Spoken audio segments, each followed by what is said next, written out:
Hello लोगोफोर, नोंथांमोननि गेजेराव आं आरो मोनसे गोदान भिडिअ लानानै फैबावबाय। लोगोफोर, नोंथांमोना बे भिडिअनि थाम्बनेलखौ नायनानै गोबाङानो मोजाङै मोनथियाखैबो जानो हागौ। बेनिखायनो आसा खालामो नोंथांमोना बे भिडिअखौ जागायनायनिफ्राय लानानै जोबजासिम नायलांगोन।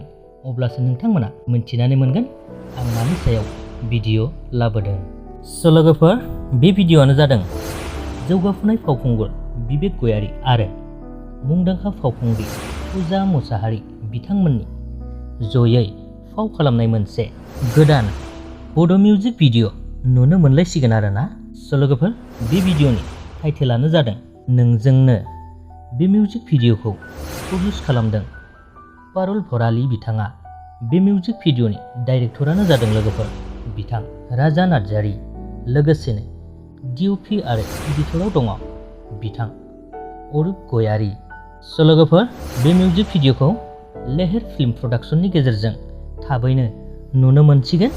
दायो बिथांमोननि बे भिडिअनि गासै बिथिङा कमप्लिट जाबाय, नाथाय बे भिडिअनि रिलिज डेटखौ बिथांमोनहा खिन्थानानै होथ'वाखै।